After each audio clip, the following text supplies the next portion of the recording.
Hello students, welcome to the online classes of ambition study centre.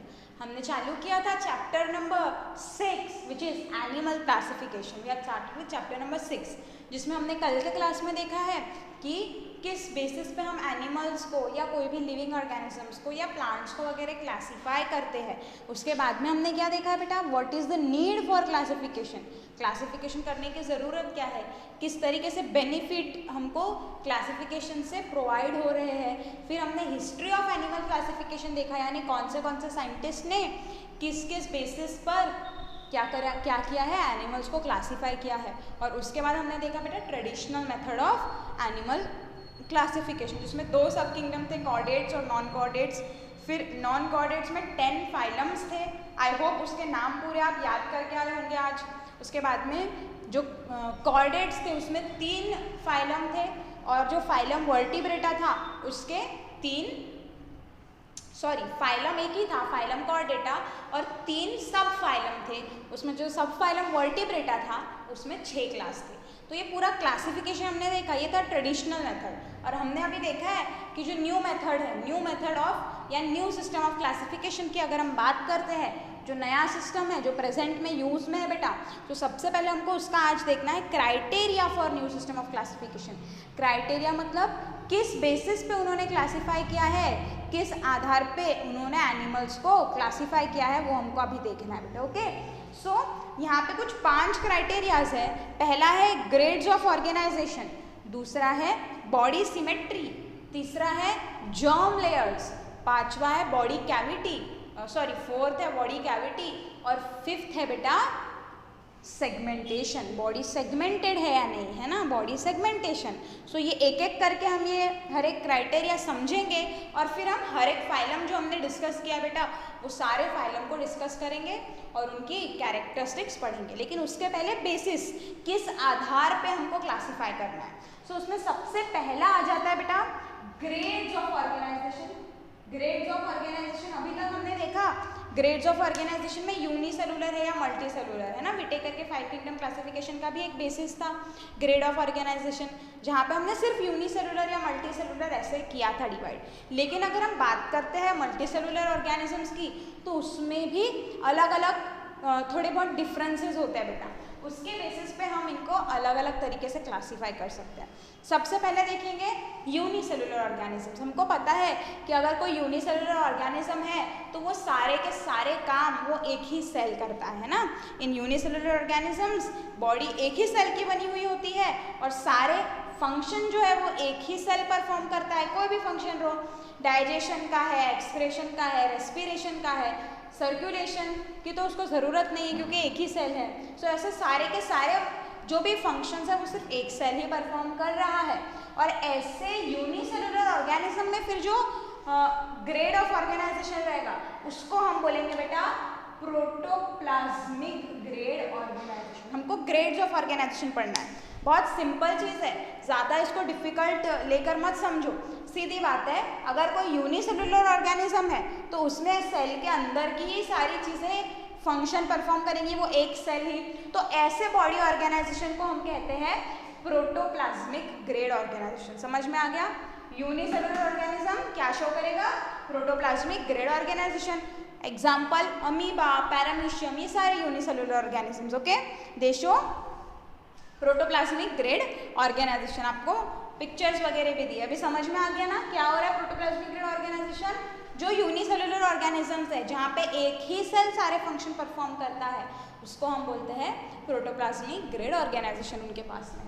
दूसरा आ जाता है multi cellular organisms है, यानी अभी ज़्यादा सेल्स है, उसमें एक से ज़्यादा सेल्स प्रेजेंट है। हमको पता है ना, सेल्स जो है वो बहुत सारे सेल्स अगर होते हैं बॉडी में, और जो सिमिलर टाइप ऑफ सेल्स होते हैं जिनका सेम फंक्शन है, सेम ओरिजिन है, सेम स्ट्रक्चर है, ऐसे सेल्स मिलकर क्या बना लेते हैं? एक टिश्यू बना लेता है। फिर ऐसे सिमिलर टिश्यूज़ क्या बनाते हैं? ऑर्गन बनाते हैं, और ऑर्गन से क्या बनता है? ऑर्गन सिस्टम बनता है। इस तरीके से कॉम्प्लेक्स ऑर्गेनिजम्स में होता है। लेकिन बहुत से ऐसे भी मल्टी सेलुलर ऑर्गेनिजम्स है, बहुत से ऐसे भी मल्टी सेलुलर ऑर्गेनिजम्स है जिनमें मल्टी सेलुलर है मतलब मल्टीपल सेल्स तो प्रेजेंट है, लेकिन tissues are not formed formed in them, मतलब उनमें ज़्यादा सेल्स है, मल्टीपल सेल्स है, लेकिन टिश्यू वहाँ पे फॉर्म हुए हैं क्या? नहीं, टिश्यू वहाँ पे फॉर्म नहीं हुए हैं। तो ऐसे ग्रेड ऑफ ऑर्गेनाइजेशन को हम बोलेंगे बेटा सेलुलर ग्रेड ऑर्गेनाइजेशन। कंफ्यूज मत हो जाना, अगर आपको सेलुलर ग्रेड ऑर्गेनाइजेशन बोला तो आपको लगेगा यहाँ पे सेल आ रहा है, मतलब एक सेल, मतलब ये यूनिसेलुलर में होता होगा। नो, यूनिसेलुलर मतलब ब्लाइंडली याद रख लेंगे प्रोटोप्लाज्मिक, यूनिसेलुलर मतलब प्रोटोप्लाज्मिक। अब मल्टी सेलुलर, लेकिन उसमें टिश्यूज नहीं बने हैं, वो ऑर्गेनिजम्स में टिश्यूज नहीं बने हैं, तो उसको बोलेंगे बेटा सेलुलर ग्रेड ऑर्गेनाइजेशन। ठीक है, उसको क्या बोलेंगे? Cellular grade organisation. एग्जाम्पल, जो फाइलम पॉरीफेरा के मेंबर्स है, फाइलम पॉरीफेरा के मेंबर्स है जिसमें स्पॉन्जेस वगैरह आ जाती है। ठीक है, साइकन एग्जाम्पल आपको दिया है, डायग्राम भी दिया है आपको पेज नंबर 64 में। अगर आप उसको अच्छे से देखो तो वहाँ पे अलग अलग तरीके के सेल्स, जैसे कि कॉलर सेल्स एटसेट्रा वहाँ पे प्रेजेंट है बेटा, कॉलर सेल्स वगैरह, यानी अलग अलग सेल्स तो प्रेजेंट है, लेकिन वहाँ पे आपको टिश्यू तैयार हुआ दिखेगा क्या? नहीं दिखेगा। तो वो ऑर्गेनाइजेशन हो गया cellular grade organisation. Phylum porifera के मेंबर्स ये ऑर्गेनाइजेशन शो करते हैं। अब वहाँ पे जो भी मेंबर्स आएंगे, जो भी फाइलम आएंगे, वो हम आगे में इंडिविजुअली सब अच्छे से पढ़ने वाले हैं बेटा, तो वहाँ पे आपको और ये चीज़ देखनी ही पड़ेगी। लेकिन अभी तो इतना क्लियर हो गया है। पॉरीफेरा में आपको डायग्राम दिया है, उसमें देखो अमीबोसाइट है, ठीक है, उसके बाद में वहाँ पे कॉलर सेल्स है ना, अलग अलग सेल्स प्रेजेंट हैं। बाद में हम आगे पॉरीफेरा जब पढ़ेंगे तो वो डिस्कस करेंगे बेटा। अब देखो, आप मल्टी सेलुलर हम पढ़ रहे हैं, मल्टी सेलुलर जिसमें टिश्यूज फॉर्म नहीं हुए हैं वो सेलुलर ग्रेड ऑर्गेनाइजेशन। जिसमें टिश्यूज फॉर्म हो गए हैं लेकिन टिश्यूज से ऑर्गन तैयार नहीं हुए, सिर्फ टिश्यूज उनमें है, ऑर्गन नहीं बने हैं, यानी tissues are form but there is no organ, तो उसको बोलेंगे सेल टिश्यू ग्रेड ऑर्गेनाइजेशन। उसको क्या बोलेंगे? सेल टिश्यू ग्रेड ऑर्गेनाइजेशन, जो हमको देखने को मिलता है in the members of phylum Cnidaria. Phylum Cnidaria की अगर हम बात करेंगे तो उसमें हमको देखने को मिलता है सेल टिश्यू ग्रेड ऑर्गेनाइजेशन। आपको डायग्राम भी दिया है जेलीफिश का, उसमें अगर आप देखोगे तो वहाँ पे अलग अलग तरीके के टिश्यूज आपको दिखाई देंगे बेटा, गोनाड्स, इंटेस्टाइन, माउथ, ठीक है, ट्यूब, मसल रिंग, यानी वहाँ पे टिश्यूज फॉर्म हो गए हैं। अलग अलग सेल्स जो है वो तो है ही, लेकिन जो सिमिलर सेल्स है जिनका फंक्शन सेम है, वो सब ने मिलकर क्या फॉर्म कर लिया? टिश्यू फॉर्म यहाँ पे कर लिया है। तो उसको बोलेंगे सेल टिश्यू ग्रेड ऑर्गेनाइजेशन। किसमें देखने को मिलता है? फाइलम निडारिया में। उसके बाद में आता बेटा, अब टिश्यू से ऑर्गन्स भी बन गए हैं, टिश्यू से ऑर्गन्स भी बन गए हैं, उसको बोलेंगे बेटा, उसको क्या बोलेंगे? Tissue organ grade organisation. क्या बोलेंगे? Tissue organ grade organisation. समझ में आ रहा है? यूनिसेलुलर है प्रोटोप्लाज्मिक, अब मल्टी सेलुलर लेकिन टिश्यूज नहीं बने हैं तो सेलुलर लेवल। अब थर्ड इसमें टिश्यूज बन गए हैं तो सेल टिश्यू लेवल। अब टिश्यू से ऑर्गन भी बन गए हैं तो टिश्यू ऑर्गन ग्रेड ऑर्गेनाइजेशन। समझ में आ रहा है? ऑर्गन्स बन गए हैं। Example, flat worms. Flat worms में हमको देखने को मिलता है, वहाँ पे आपको ऑर्गन्स देखने को मिलेंगे बेटा, ठीक है, फैरिंग्स and all different types of organs वहाँ पे दिए हुए हैं। इस तरीके से टिश्यूज से मिलकर ऑर्गन वहाँ पे तैयार हो गए हैं। Example, flat worms. ओके, अब ऑर्गन से मिलकर ऑर्गन सिस्टम तैयार हो गया है। क्या हो गया बेटा? एक ऑर्गन सिस्टम तैयार हो गया, जैसे डाइजेस्टिव सिस्टम, रेस्पिरेटरी सिस्टम, उसमें अलग अलग ऑर्गन्स होते हैं, सबने मिलकर एक सिस्टम फॉर्म कर लिया, तो उसको बोलोगे ऑर्गन सिस्टम ग्रेड ऑर्गेनाइजेशन। उसको क्या बोलेंगे? Organ system grade organisation. समझ में आ रहा है? एग्जाम्पल, ह्यूमन बींग्स और इनके अलावा जितने भी बचे हुए एनिमल्स है वो सब शो करेंगे ऑर्गन सिस्टम ग्रेड ऑर्गेनाइजेशन। ठीक है, बचे हुए जितने भी एनिमल्स है वो आ जाएंगे ऑर्गन सिस्टम। जैसे ह्यूमन बींग की एग्जाम्पल ले लो, फ्रॉग्स, ठीक है, एटसेट्रा, ये सारे ऑर्गेनिजम्स क्या शो करते हैं? Organ system grade organisation. तो इजी चीज़ है, 5 हमने देखा, बहुत इजी है।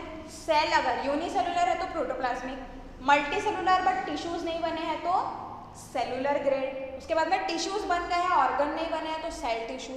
टिश्यू से ऑर्गन तैयार अगर हो गए तो टिश्यू ऑर्गन, और अगर ऑर्गन से ऑर्गन सिस्टम बन गए हैं तो ऑर्गन सिस्टम ग्रेड ऑर्गेनाइजेशन। समझ में आया? और सबके एग्जाम्पल्स बहुत अच्छे से याद करना है बेटा। अगर मैं बोलूँ कि हमको सेलुलर ग्रेड ऑर्गेनाइजेशन किस में देखने को मिलता है तो आपके पास में एग्जाम्पल रेडी होना चाहिए कि फाइलम पॉरीफेरा पॉरीफेरा के मेंबर्स में, पॉरीफेरा में जितने भी आएंगे उनमें हमको ये देखने को मिलता है, ठीक है। सो आई होप ये क्लियर हो गया होगा। ये हमारा फर्स्ट जो बेसिस था क्लासिफिकेशन का, क्या, ग्रेड्स ऑफ ऑर्गेनाइजेशन, ओके। इसके बेसिस पे भी हम एनिमल्स को क्लासिफाई कर सकते हैं। दूसरा हम देखेंगे बेटा बॉडी सिमेट्री। सिमेट्री मतलब क्या होता है? सिमेट्री मैथ्स में भी पढ़ा होगा आपने, सिमेट्रिकल फिगर्स होती है। सिमेट्रिकल मतलब एक जैसे है, जिसको हम 2 इक्वल हाफ्स में डिवाइड कर सकते हो, 2 इक्वल हाफ्स, ठीक है। 2 इक्वल हाफ्स में अगर हम उसको डिवाइड कर सकते हैं तो वो हो जाएंगे बेटा, उसको बोलते हैं सिमेट्री।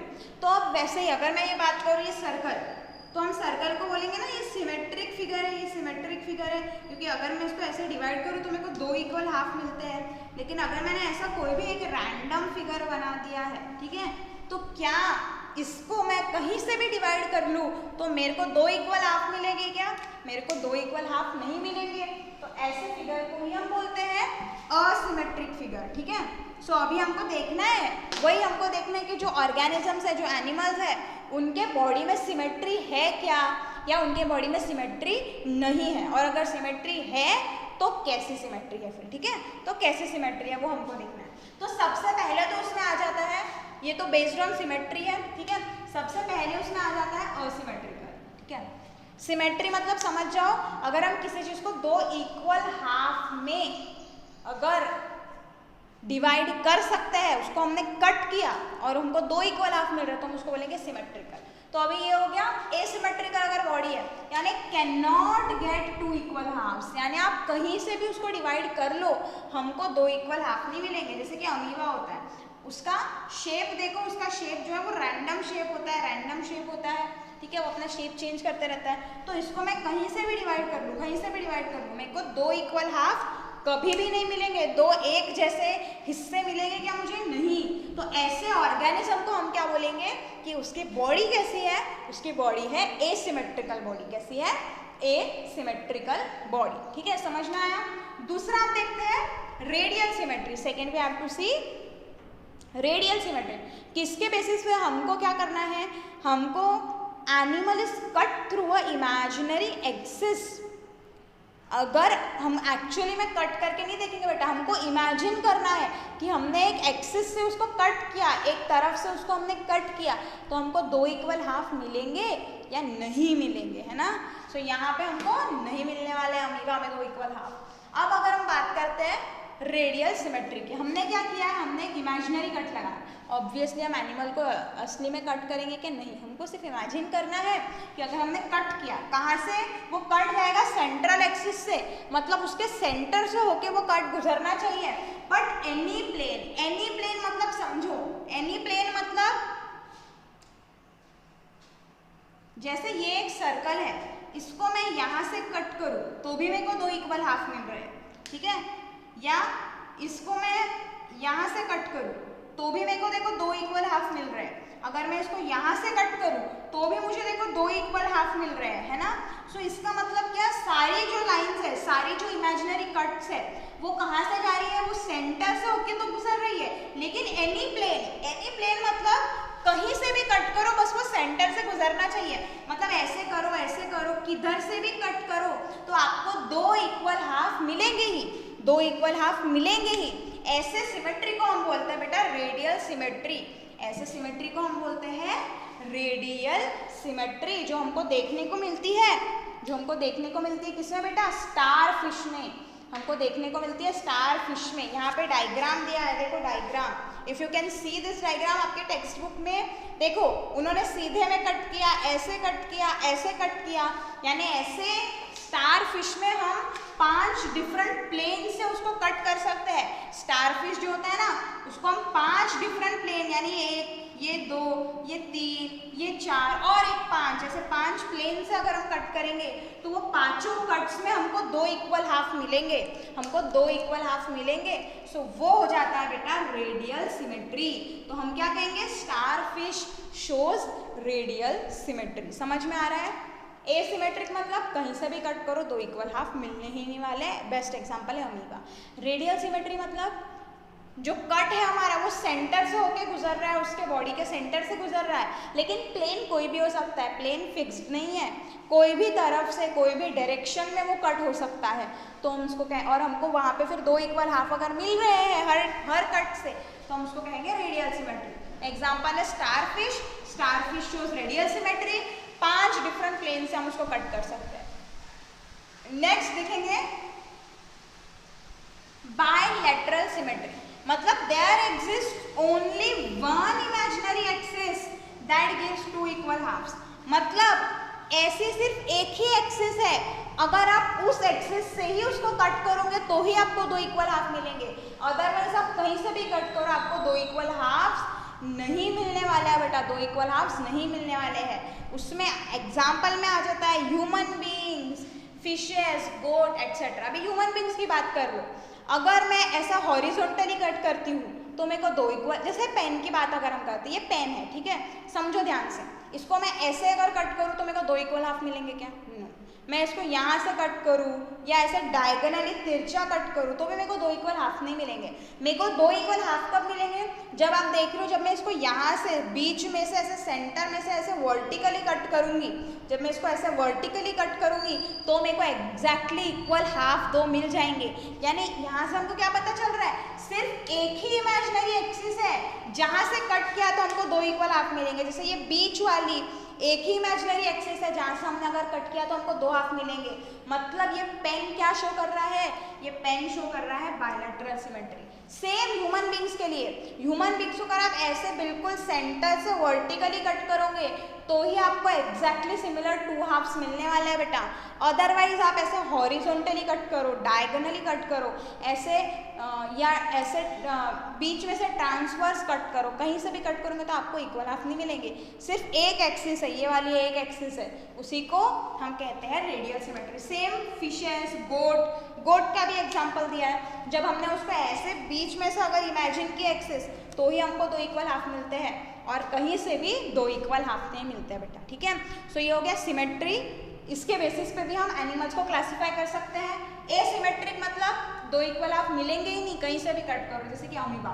रेडियल सिमेट्री मतलब वो एक्सिस सेंटर से पास होनी चाहिए, लेकिन कोई भी प्लेन, कितने भी प्लेन, एक से ज़्यादा जगह से भी आपने कट किया तो भी आपको मिलेगा बेटा इक्वल हाफ्स, जैसे कि स्टारफिश। और दूसरी बात होगी फिर बायलैटरल सिमेट्री, यानी सिर्फ एक ही जगह से आप कट करोगे तो ही आपको 2 इक्वल हाफ मिलेंगे, जैसे कि ह्यूमन बींग्स है ना, बीच में से कट किया तो ही 2 इक्वल हाफ्स मिल रहे हैं। ओके, सो ये हो गया हमारा ग्रेड्स ऑफ ऑर्गेनाइजेशन और बॉडी सिमेट्री। इसके बाद हम नेक्स्ट क्राइटेरिया देखते हैं क्लासिफिकेशन का।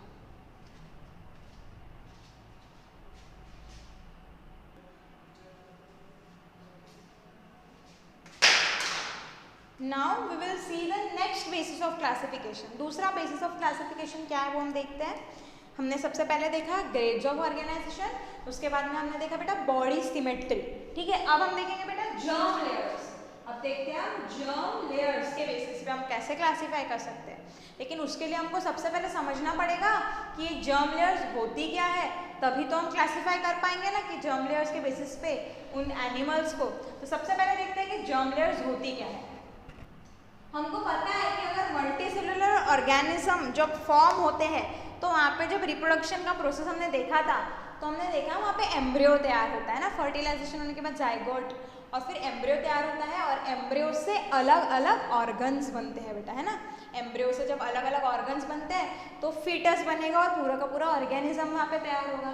सो जब एम्ब्रियो का डेवलपमेंट होते रहता है ना, the time when the embryo is developing, जब एम्ब्रियो डेवलप हो रहा है तो वहाँ पे बेटा जर्म लेयर्स सबसे पहले बनेंगी। एम्ब्रियो में सबसे पहले क्या बनेगी, बनती है एम्ब्रियो में जर्म लेयर्स। क्या बनती है एम्ब्रियो में, जर्म लेयर्स बनती है, और ये जर्म लेयर्स से ही अलग अलग टिश्यूज बनते हैं। समझ में आ रहा है क्या हुआ, एम्ब्रियो में से हमको अलग अलग ऑर्गन्स टिश्यूज बनाने हैं तो वहाँ पे सबसे पहले जर्म लेयर्स बनती है। एम्ब्रियो में क्या तैयार होंगे, जर्म लेयर, और ये जर्म लेयर से ही अलग अलग टिश्यूज तैयार होंगे, ठीक है। समझ में आ गया, जर्म लेयर से अलग अलग टिश्यूज बनने वाले हैं। मतलब कि जो 3 लेयर्स हैं, अभी हम आगे देखते हैं, सॉरी वो 3 लेयर्स से ही अलग अलग टिश्यूज बनेंगे। मतलब हो सकता है कोई लेयर से टिथ बनेगा, कोई लेयर से बोन बनेगा, कोई लेयर से हार्ट, कोई लेयर से स्टमक, इस तरीके से अलग अलग टिश्यूज ऑर्गन्स वहाँ पे बनेंगे, ठीक है। So there are 3 germ layers. कितनी जर्म लेयर्स होती है बेटा? 3 जर्म लेयर्स होती है। एक होती है एक्टोडर्म, जो सबसे बाहर में होती है वो होती है एक्टोडर्म। फिर बीच वाली होती है मेसोडर्म, बीच वाली होती है मेसोडर्म। और फिर आता है इनर मोस्ट, सबसे आखिरी वाला, सबसे अंदर वाला जो होता है एंडोडर्म, ठीक है। 3 जर्म लेयर्स होती है, बाहर वाली एक्टोडर्म, मिडल वाली मेसोडर्म और इनर वाली एंडोडर्म, ठीक है।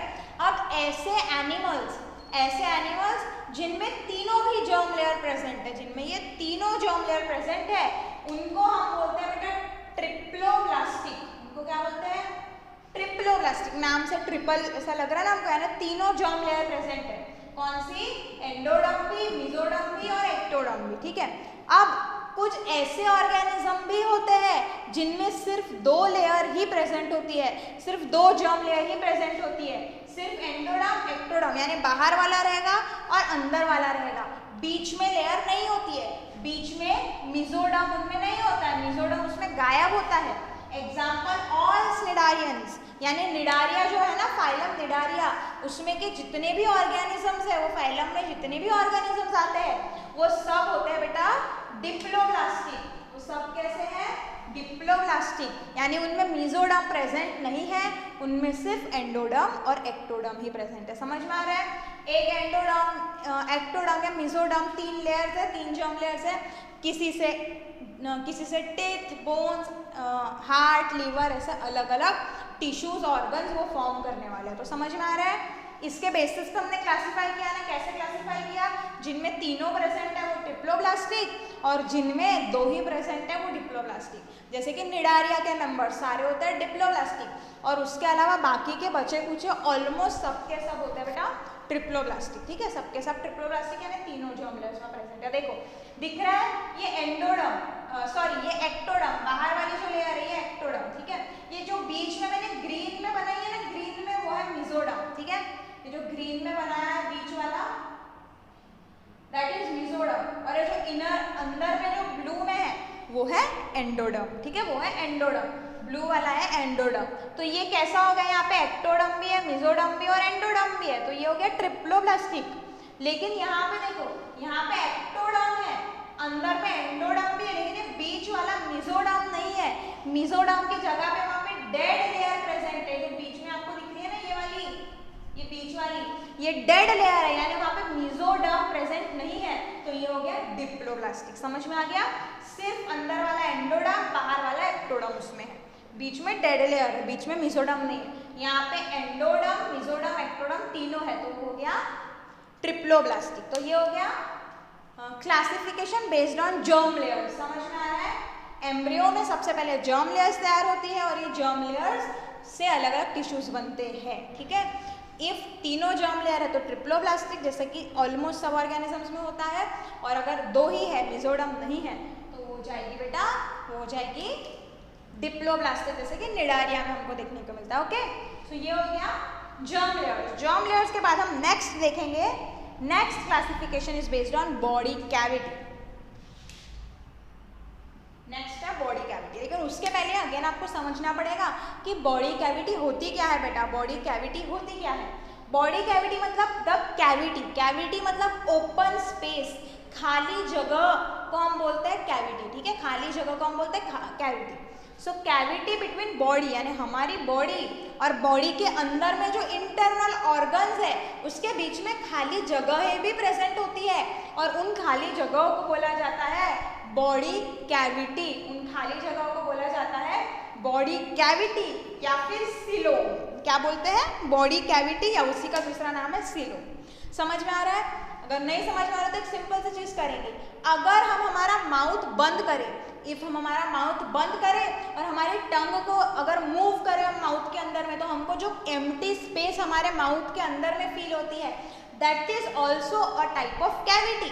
खाली स्पेस है ना हमारी बॉडी और अंदर के ऑर्गन्स के बीच का खाली स्पेस, तो वो हो गया हमारा ओरल कैविटी। वो हो गया ओरल कैविटी जो माउथ में प्रेजेंट है ना, मुंह को बंद करो तो आपको एक खाली जगह फील होगी माउथ के अंदर में, उसी को बोलते हैं कैविटी, वो की ओरल कैविटी। ऐसी ही कैविटीज हमारे बॉडी के अंदर भी प्रेजेंट होती है। जहाँ पे हार्ट प्रेजेंट है उसको हम बोलते हैं थोरैसिक कैविटी, यानी वो खाली जगह जहाँ हार्ट है, थोरैसिक कैविटी। फिर स्टमक और नीचे वाला पार्ट हो जाता है एब्डोमिनल कैविटी, ठीक है। सो ऐसी अलग अलग कैविटीज प्रेजेंट होती है बॉडी में। तो समझ में आ गया, कैविटी मतलब खाली स्पेस, ओपन जगह, ठीक है, ओपन स्पेस, खाली जगह, ओके।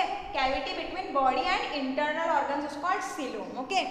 नाउ अगर हम मल्टी सेलुलर ऑर्गेनिजम्स की बात करें तो जनरली जो बॉडी कैविटी है ना, ये बॉडी कैविटी फॉर्म होती है बेटा मेसोडर्म से, यानी ये जो मेसोडर्म वाली लेयर है, ये मेसोडर्म वाली लेयर में ही बॉडी कैविटी प्रेजेंट होगी। समझ में आ रहा है? ये जो मेसोडर्म वाली लेयर है, अगर उसमें से बॉडी कैविटी बन रही है, या दूसरा कहाँ से बनती है, दूसरा बनती है गट। गट मतलब हमारे ये समझ लो एक तरीके से एलिमेंट्री कैनाल जो होता है ना, उसका हिस्सा होता है, यानी स्टमक या इंटेस्टाइन्स, ठीक है। गट में क्या आ जाता है, स्टमक, इंटेस्टाइन्स, ये सारी चीज़ हमारे गट में आ जाती है, ठीक है। सो गट मतलब स्टमक या इंटेस्टाइन वगैरह। सो अगर गट या फिर ये मेसोडर्म से बॉडी कैविटी बन रही है, ठीक है, अगर मेसोडर्म या गट से बॉडी कैविटी बन रही है, जैसा किसमें हमको देखने को मिलेगा, जो हमको देखने को मिलता है एनेलिडा, और एनेलिडा के बाद में आने वाले सारे के सारे फाइलम्स, ठीक है। एनेलिडा और एनेलिडा के बाद में आने वाले सारे के सारे फाइलम में जो बॉडी कैविटी होंगी वो एक तो मेसोडर्म या गट की बनी हुई होंगी, और ऐसे ऑर्गेनिजम्स को हम बोलते हैं बेटा यूसिलोमेट। क्या बोलते हैं, यूसिलोमेट। किसको बोलते हैं यूसिलोमेट, जिनकी बॉडी कैविटी कहाँ से बनी होंगी, एक तो मेसोडर्म या फिर गट, मेसोडर्म या गट से उनकी बॉडी कैविटी बनी है, उनको हम बोलते हैं यूसिलोमेट, यूसिलोमेट, ठीक है। दूसरा एक ऐसा भी हो सकता है बॉडी कैविटी प्रेजेंट ही नहीं है, बॉडी कैविटी है ही नहीं, एब्सेंट है, जो हमको देखने को मिलता है पोरीफेरा, निडारिया या प्लैटीहेल्मिन्थिस।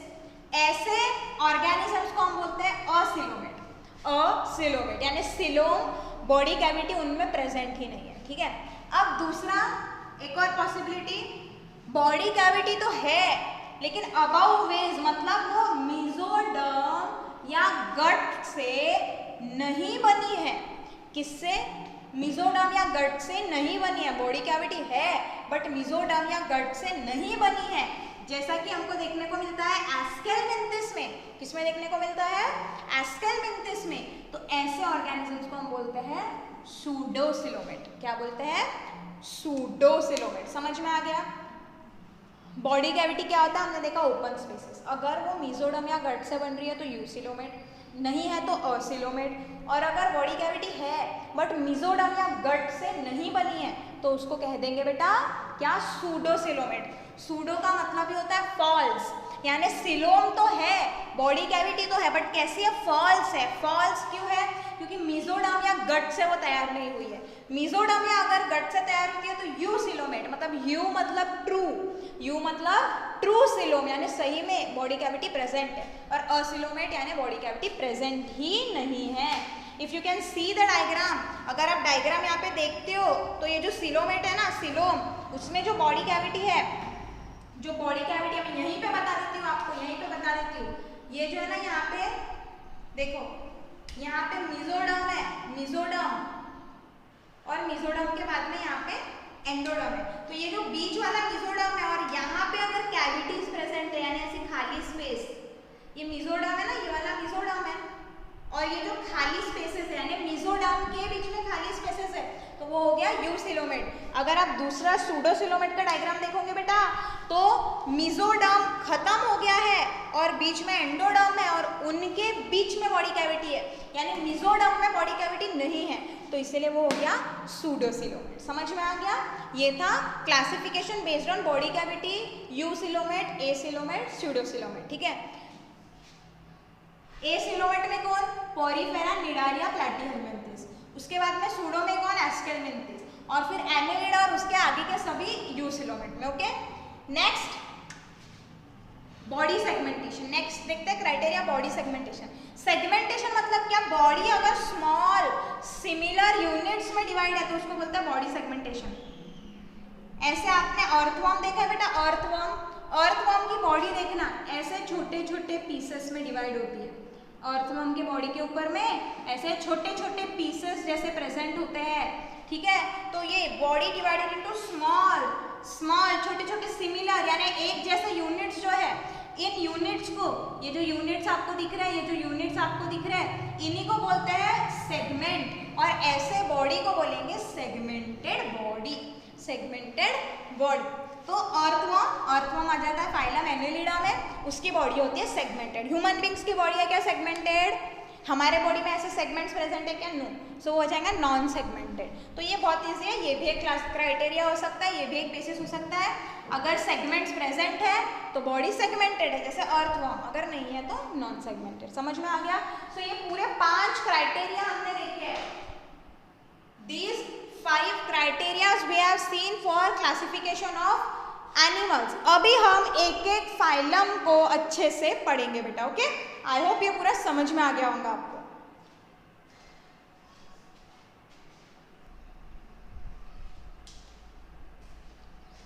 यहाँ पे बेटा आपको एक डायग्राम के मदद से उन्होंने समझाने की कोशिश की है, तो मैं बताती हूँ ये डायग्राम को हमको रीड कैसे करना है, डायग्राम हम पढ़ेंगे कैसे बेटा। देखो यहाँ आपको पूरे फाइलम्स दिए हुए और यहाँ पे उनकी कैरेक्टरिस्टिक्स। अब जैसे हम बात करते हैं फाइलम पॉरीफेरा की, तो उसकी बॉडी कैविटी इधर बैकवर्ड्स और बॉडी कैविटी कैसी है उसमें?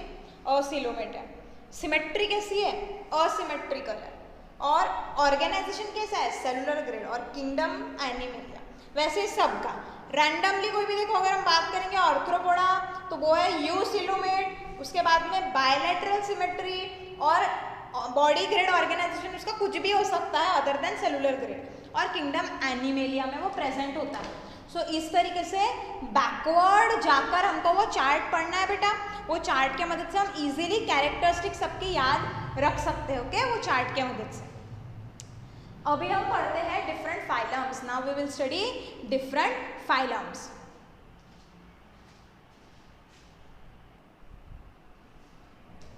ओके, सो अभी हम पढ़ेंगे बेटा हर एक फाइलम की कैरेक्टरिस्टिक। सबसे पहले हम चालू करेंगे फाइलम पॉरीफेरा से, और यहाँ सब आपका काम चालू होता है सारी चीजें लर्न कर लेने का। जितना भी हम आज पढ़ रहे हैं उतना आपको आज के आज लर्न कर लेना है बेटा। पूरे नोट्स बनाने हैं।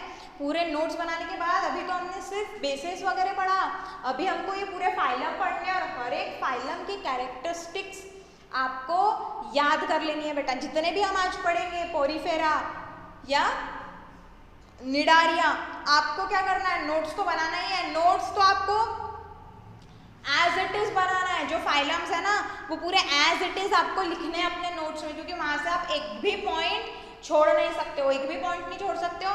जैसा का वैसा आपको अपने कॉपी में उतार लेना है, बोर्ड का नहीं, टेक्स्ट बुक का, ठीक है। जैसा का वैसा उतार लेना है और फिर रिटर्न प्रैक्टिस करनी है। पॉरीफेरा लर्न किया, 2-3 बार लिख के प्रैक्टिस की, तभी के तभी प्रिपेयर। क्योंकि अभी हम जैसे जैसे आगे हमको पूरा यही पढ़ना है, तो एक साथ आप पढ़ते बोलोगे तो आपको बहुत कंफ्यूजन होगा बेटा। आपको जिस लेक्चर का उस दिन ही पढ़ के पूरा प्रिपेयर कर लेना है, ठीक है। जिसका उस दिन ही पढ़ के आपको पूरा प्रिपेयर कर लेना है, ताकि हमारा जब इस चैप्टर का लास्ट लेक्चर हो उस दिन आपका पूरा का पूरा चैप्टर बहुत अच्छी तरीके से प्रिपेयर हो जाना चाहिए बेटा, ठीक है। पूरा प्रिपेयर हो जाना चाहिए। सो अभी हम पढ़ते हैं phylum porifera. We will start with phylum porifera, okay. अब जो फाइलम पॉरीफेरा के मेंबर्स है उनकी बॉडी होती है सिंपलेस्ट, यानी सबसे सिंपल बॉडी उनकी होती है। और ये जो एनिमल्स है फाइलम पॉरीफेरा में आने वाले एनिमल्स को कॉमनली जाना जाता है बेटा स्पॉन्जेस, इन नाम से, ठीक है। उनको बोलते हैं स्पॉन्ज, ठीक है, स्पॉन्जेस। इस नाम से जाना जाता है फाइलम पॉरीफेरा के एनिमल्स को, okay. Is that clear? Phylum porifera के एनिमल्स को हम क्या बोलते हैं? स्पॉन्जेस। अब इनके जो बॉडी है ना, इनके बॉडी पे होते हैं पोर्स। देखो नाम से ही पता चल रहा है, पॉरीफेरा मतलब इनके बॉडी पे क्या है? पोर्स। पोर्स मतलब क्या? छोटे छोटे होल्स, छोटे छोटे गड्ढे होते हैं इनके बॉडी पे, छोटे छोटे होल्स प्रेजेंट होते हैं इनके बॉडी पे, ठीक है, जिनको ऑस्टिया और ऑस्ट्यूला ऐसे भी जाना जाता है। देखो यहाँ पे मैंने डायग्राम बनाया है, ये साइकोन का डायग्राम है। साइकोन एक तरीके की स्पंज है बेटा, एक तरीके का स्पंज है ना, पॉरीफेरा में आता है। इसके बॉडी पे देखो ऐसे पूरे छोटे छोटे होल्स, पोर्स जिसको हम बोलते हैं, ऐसे पूरे बॉडी पे प्रेजेंट रहेंगे, जिसको हम बोलते हैं ऑस्टिया। और ये जो सेंटर में एक बड़ा सा पोर है उसको बोलते हैं ऑस्क्यूलम, ठीक है, एक है तो ऑस्क्यूलम, ज्यादा है तो ऑस्क्यूला, ठीक है, प्लूरल है तो ऑस्क्यूला। समझ में आ गया? ये हो गया उसके बॉडी के पोर्स। अगर हम बात करते हैं कि वो पाए कहाँ जाते हैं, सो मोस्टली कैसे होते हैं वो मराइन, मोस्टली कैसे है, मराइन एनिमल्स है। मराइन एनिमल्स है ना जो सॉल्टी वाटर, सी में, ओशन में पाए जाते हैं, उनको बोलते हैं मराइन। और फ्यू जो है वो है फ्रेश वाटर ड्वेलर्स, यानी कुछ जो है वो फ्रेश वाटर में पाए जाएंगे, यानी रिवर, लेक्स वगैरह में कुछ ही मिलते हैं। मेजॉरिटी कहाँ पे मिलेंगे आपको, मैराइन वाटर में। ओके, इनकी बॉडी सिमेट्री कैसे है, इनकी बॉडी सिमेट्री यानी मोस्ट ऑफ द स्पंजेस होते हैं बेटा असिमेट्रिक। असिमेट्रिक मतलब उनके बॉडी में सिमेट्री होती ही नहीं है। ये सारे टर्म्स हमने पहले डिस्कस कर लिए, तो वह भी डिस्कस करना जरूरी नहीं है, उनका मतलब हम समझ चुके हैं। अभी हमको चीजें याद करते जानी है बेटा। उनके पास में स्पेशल टाइप ऑफ सेल्स भी होते हैं। कौन से सेल्स, कॉलर सेल्स। यहाँ पे आपको क्लियरली दिख नहीं पा रहे हैं, लेकिन वो इस तरीके से कुछ होते हैं बेटा, कॉलर सेल्स। कॉलर सेल्स, इसके पहले भी आपको डायग्राम दिया हुआ है साइकन का, पेज नंबर 64, वहाँ पे आप पढ़ लो, वहाँ से आप पढ़ो तो आपको पता चलेगा, ठीक है। वहाँ पे उनके पास में स्पेशल सेल्स होते हैं जिनको बोला जाता है कॉलर सेल्स। तो डायरेक्ट क्वेश्चन बनता है, डायरेक्ट क्वेश्चन बनेगा, which animals show the presence of collar cells, या collar cells are present in. तो आपको पता होना चाहिए स्पॉन्जेस, पेरिफेरा, इनमें होता है कॉलर सेल्स, ठीक है। अब ये जो एनिमल्स है, ये एनिमल्स बेटा अटैच्ड होते हैं सबस्ट्रेटम को, attached to substratum. Attached to substratum का मतलब क्या, मतलब वो एक सपोर्ट से जुड़े होते हैं। वो सपोर्ट रॉक, सॉइल, कुछ भी हो सकता है, ठीक है। ऐसे सपोर्ट से वो जुड़े हुए रहेंगे, उसको चिपक के स्टिक रहेंगे, ठीक है। अब वो जुड़े होने की वजह से मूवमेंट शो नहीं करते हैं। लोकोमोशन मतलब movement, so there is no locomotion, वो मूवमेंट शो नहीं करते हैं, वो सपोर्ट से जुड़े हुए रहते हैं, सबस्ट्रेटम से जुड़े हुए रहते हैं। और ऐसे एनिमल्स को बोला जाता है सिडेंटरी एनिमल्स, यानी जो मूव नहीं करते हैं, जो मूव नहीं करते हैं उसको बोलते हैं सिडेंटरी एनिमल्स, ठीक है। तो ये सबस्ट्रेटम से यानी एक सपोर्ट जैसे कि रॉक वगैरह से, पत्थर से जुड़े हुए रहेंगे, मूव नहीं करेंगे, उनको बोलते हैं सिडेंटरी एनिमल्स, ठीक है। इनकी बॉडी जो है, इनकी बॉडी होती है बेटा स्पंजी। अब ये बॉडी स्पंजी कैसे होती है, तो इसमें प्रेजेंट होते हैं स्पाइक्यूल्स। इसमें क्या प्रेजेंट होते हैं, स्पाइक्यूल्स। अगर आप डायग्राम देखो तो वहां पे आपको कुछ इस तरीके से स्पाइक्यूल्स का स्ट्रक्चर भी दिया हुआ है, पेज नंबर 64 पे है ना स्पाइक्यूल्स। और ये बने होते हैं बेटा, ये स्पाइक्यूल्स बने होते हैं कैल्शियम कार्बोनेट या फिर सिलिका से, ठीक है, सिलिका से। और ये बॉडी को सपोर्ट करते हैं, उसके बॉडी को सपोर्ट करेंगे। स्पंजी बॉडी मतलब उसके जो पोर्स वगैरह उसको खड़ा रहने में मदद करते हैं। या फिर फाइबर्स उसमें कुछ प्रेजेंट होते हैं जिनका नाम है स्पंजिन फाइबर्स, ओके।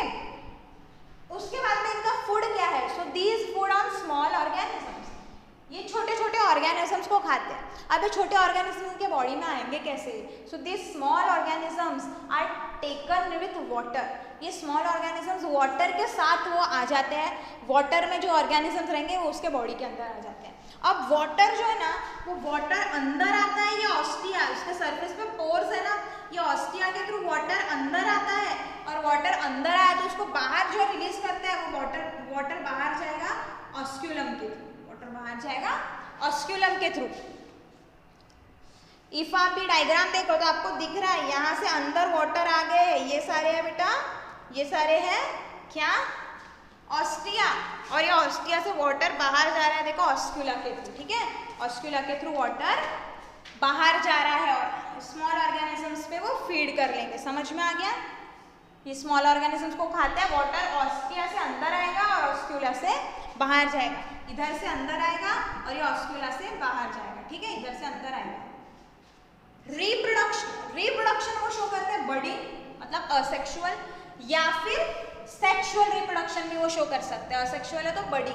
और ये लोग रीजनरेट भी हो सकते हैं, इनमें अच्छी क्वालिटी होती है रीजनरेशन की, गुड एबिलिटी ऑफ रीजनरेशन, ठीक है। असेक्सुअल रिप्रोडक्शन है तो बड़ी, सेक्सुअल है तो सेक्सुअल भी, मतलब वो सेक्सुअल भी शो करते हैं और रीजनरेशन भी शो करते हैं। अब एग्जाम्पल में आता है साइकन, यूस्पोंजिया, हाइलोनेमा एटसेट्रा। एग्जाम्पल्स बहुत इंपॉर्टेंट है, हर एक इसके आपको एटलीस्ट 2 एग्जाम्पल्स जो मोस्ट कॉमन या फेमस है वो ऑर्गेनिजम्स, 2 ऑर्गेनिजम्स को भी आपको एटलीस्ट याद कर लेना है बेटा। तो ये हो गया पूरा का पूरा फाइलम पॉरीफेरा।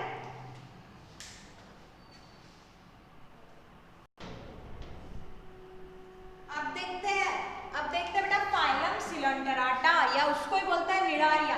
निडारिया सिलेंटराटा उसी के नाम है, ठीक है, दो नाम है। इसकी कैरेक्टरिस्टिक्स, इसकी बॉडी एक तो होती है बेटा सिलेंड्रिकल, उसकी बॉडी कैसी होती है, सिलेंड्रिकल हो सकती है, या फिर अम्ब्रेला लाइक, अम्ब्रेला जैसी, या फिर सिलेंड्रिकल। अगर बॉडी सिलेंड्रिकल है तो उसको हम कहते हैं पॉलिप। अगर बॉडी सिलेंड्रिकल है तो उसको कहते हैं पॉलिप, और अगर बॉडी अम्ब्रेला लाइक है तो उसको कहते हैं मेड्यूसा। ठीक है, ये सारी याद करने वाली चीज़ है, इसके पीछे क्यों क्या ये कोई रीजंस नहीं है बेटा, ये उसके नाम है सिर्फ। उसकी बॉडी अगर सिलेंड्रिकल है तो उसको बोलेंगे पॉलिप, बॉडी अगर अम्ब्रेला लाइक है तो उसको बोलेंगे मेड्यूसा। ठीक है, ये भी मोस्टली मैराइन होता है, यानी सॉल्टी वाटर में, और कुछ फ्रेश वाटर में भी रहते हैं। ठीक है, उसके बाद में बॉडी की सिमेट्री कैसी है, रेडियल सिमेट्री। ये एसिमेट्रिक था, ये एसिमेट्रिक था, इसकी रेडियल सिमेट्री है। और कैसा है, यह है डिप्लोब्लास्टिक, यानी मिजोडम या नहीं रहेगा, सिर्फ एक्टोडम एंडोडम।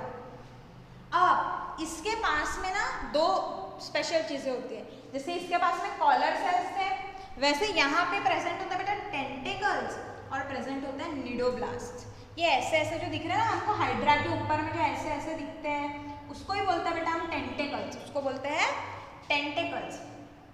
क्या काम है, कैप्चरिंग प्रे। प्रे यानी जो उनका फूड है, जो उनका खाना है, उसको ये पकड़ने का काम करते हैं। ठीक है, उसको पकड़ने का काम करते हैं। और निडोब्लास्ट क्या है, निडोब्लास्ट स्पेशल सेल्स है। निडोब्लास्ट क्या है, स्पेशल सेल्स है। ये सेल्स के पास में होता है टॉक्सिन, ये क्या करते हैं, इंजेक्ट टॉक्सिन इन प्रे। जैसे टेंटिकल ने किसी प्रे को पकड़ा तो ये क्या करेंगे, उसमें टॉक्सिन इंजेक्ट कर देंगे। टॉक्सिन मतलब पॉइजन, पॉइजन इंजेक्ट करके उसको मार देते हैं, यानी फूड खाने को, प्रे को पकड़ने का काम करते हैं, और एक तरीके से प्रोटेक्शन भी करते हैं खुद से। अगर खुद का उनको बचाव करना है तो क्या करेगा, टेंटिकल पकड़ेगा और निडोब्लास्ट उसमें टॉक्सिन इंजेक्ट कर देगा। ये स्पेशल सेल्स होते हैं जो पॉइजन, टॉक्सिन मतलब पॉइजन इंजेक्ट करके उसको मार देते हैं बेटा। ठीक है, एग्जाम्पल इसमें आ जाता है हाइड्रा, है ना, हाइड्रा। उसके बाद में एडम्सिया, उसके बाद में आता है एडम्सिया, जिसको सी एनीमोन, कॉमन नाम है उसका सी एनीमोन। और जेलीफिश, जिसका नाम है ऑरेलिया, ऑरेलिया उसका बायोलॉजिकल नेम है, कॉमन नेम में हम उसको बोलते हैं जेलीफिश। ये सारे आ जाते हैं बेटा फाइलम सिलोंटराटा या फाइलम निडारिया में। ठीक है, डायग्राम्स भी आपको दिए हैं, तो एटलीस्ट आपको एक एक डायग्राम तो भी अच्छे से कर लेना है बेटा प्रिपेयर। सो यहाँ पे हमने फाइलम पॉरीफेरा पूरा देखा, उसके बाद में फाइलम निडारिया पूरा देखा। आपका काम क्या है, आपका काम है बेटा, आपका काम है बेटा ये पूरे अच्छे से नोट्स बना लो, अच्छे से नोट्स बना लो और अभी प्रिपेयर कर लो। ये दो चीज़ें आपको इजीली याद हो जाएंगी, लेकिन जब पूरा चैप्टर पढ़ लेंगे तो एक साथ लर्न करने में बहुत तकलीफ जाएंगी, चीज़ें आपको याद नहीं रहेंगी और इसमें कन्फ्यूजन बहुत होगा। पहले ही बताया था ये चैप्टर में याद करने वाली चीज़ें बहुत है, तो हमको अच्छे से नोट्स बना लेना है। टेक्स्ट बुक में जैसा दिया है वैसा का वैसा एज इट इज़ लिख के हमको ये फाइलम्स के नोट तैयार करने हैं बेटा। उसके बाद में हमको पूरा प्रॉपर्टीज, हर कैरेक्टरिस्टिक लर्न कर लेंगे, क्योंकि डायरेक्ट बोलेगा वो what is the function of cnidoblast, tentacles, या एग्जाम्पल दे देगा और बोलेगा मैच द पेयर, ऑरेलिया कौन सा इसमें आता है, निडारिया या सिलोंटराटा में आता है। ये हमको सारी चीज़ें याद होनी चाहिए, तो 2-3 बार हम लिख के भी प्रैक्टिस कर लेंगे। इसके बाद के जो फाइलम्स है बेटा वो हम देखते हैं नेक्स्ट क्लास में। थोड़ा सा आपको बाथ स्पंज के बारे में पीछे में दिया, वो रीड कर लेना। ये एक ब्लैकिश एनिमल होता है जो वाटर होल्ड करके रखता है, तो उसको बात करने के लिए, नहाने के टाइम भी यूज़ किया जाता था, या फिर नोट्स वगैरह गिनने के लिए उसको यूज़ करते हैं, या स्टैम्प को चिपकाने के लिए उसका यूज़ किया जाता था। ठीक है, सो ये आपको प्रिपेयर कर लेना है। इसके बाद के फाइलम्स हम देखेंगे नेक्स्ट क्लास में। आई होप आज का पूरा आपको समझ में आया होगा, पूरा हम प्रिपेयर कर लेंगे, होमवर्क करके नोट सेंड करेंगे। आज का क्लास हम यहीं ख़त्म करते हैं बेटा। Thank you.